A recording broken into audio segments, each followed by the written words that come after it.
Olá, meu nome é Carlos Átila, sou estudante da Universidade Federal do Ceará de Educação Física no último período e hoje eu vim conversar com vocês sobre representatividade política negra. Afinal, o que é representatividade?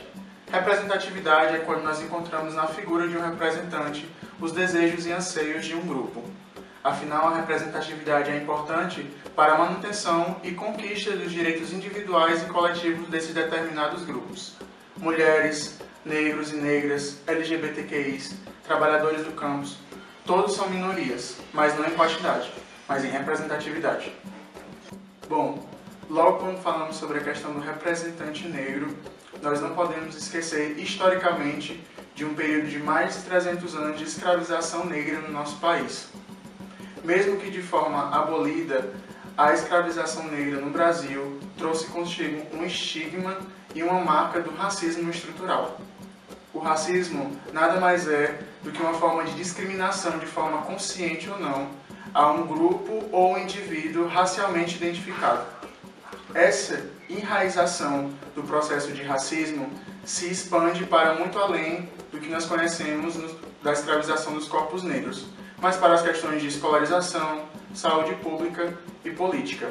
Logo, imaginar um representante negro ou negra para a época era utópico. Com isso, a ideia de representatividade negra no período era quase apagada. Era preciso então que os representantes não surgissem por meio dessas políticas coloniais ou republicanas. Com isso, essas primeiras pessoas surgem a partir das lutas do movimento negro. Podemos citar como esses principais Zumbi de Palmares, que dá continuidade a isso durante esse período da Semana da Consciência Negra, no dia 20 de novembro. Zumbi, como representante e líder dos Palmares durante um período, naquele quilombo que era um local de acolhimento, de resistência contra a colonização europeia, se mantém como líder nas lutas desse movimento, a fim de livrar esses povos e pessoas escravizadas dos colonizadores. Mas é inevitável que nós também não apaguemos a história de mulheres que fizeram parte desses movimentos. Afinal, os representantes eles não se constituem apenas como homens, mas também como mulheres. Dandara é um exemplo muito forte dessa representatividade negra feminina dentro desse período da escravização no Brasil. Uma mulher que sempre esteve ao lado de Zumbi, mas que também agia como uma líder, uma representante de guerra, que tinha um poder e sempre se opôs aos momentos de trocas com a política colonial de Portugal. Mas é apenas na década de 30 que vai surgir o primeiro movimento eleitoral negro no Brasil, que é a Frente Negra. Infelizmente, ilegalizado durante o período da ditadura do Estado Novo de Getúlio Vargas. Isso também mostra um desses marcos e como os movimentos negros eles tinham essa reforça de outras pessoas de irem à fronte a ele. Também durante o período da ditadura militar, nos anos 70, muitos desses movimentos tiveram suas vozes diminuídas devido a um discurso do mito da democracia racial, fazendo com que as pessoas negras, mesmo dentro desses movimentos, nas lutas por conquistas e nas lutas por objetivos do seu próprio grupo, não alcançassem devido a essas discussões que não passavam de estratégicas.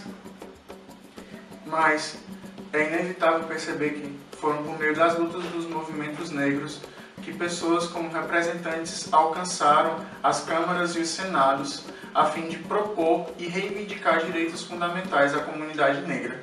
No ano de 2018, durante as eleições, apenas 24% dos deputados federais se autodeclararam negros e 29% dos deputados estaduais. Já em 2016, foram eleitos 42% de vereadores autodeclarados negros. Isso ainda fica mais crítico quando nós vamos observar nos tribunais superiores. Apenas 3 ministros negros já chegaram a ocupar uma cadeira do Supremo Tribunal Federal. Atualmente nós tivemos uma candidatura e avanços nas representações nas câmaras. 33% dos prefeitos eleitos no Brasil se autodeclararam negros. Já aqui em Fortaleza, nós tivemos a vitória do primeiro mandato coletivo de mulheres negras da periferia, o coletivo Nossa Cara. Além disso, houve um aumento do número de quilombolas representando nas câmaras como vereadores. Com isso, eu pergunto a você, quantos vereadores negros ou vereadoras negras foram eleitos na sua cidade? Quantos prefeitos a sua cidade já elegeu que são negros?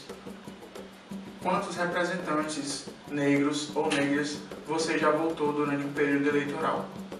É preciso que a gente mude esse cenário institucional e estrutural. É preciso que esses representantes cheguem às câmaras e sentem nessas cadeiras, porque é por meio deles que nossas reivindicações e as propostas de lei alcançam essa população, a nossa população. Afinal, o racismo ele também é combatido por meio de política.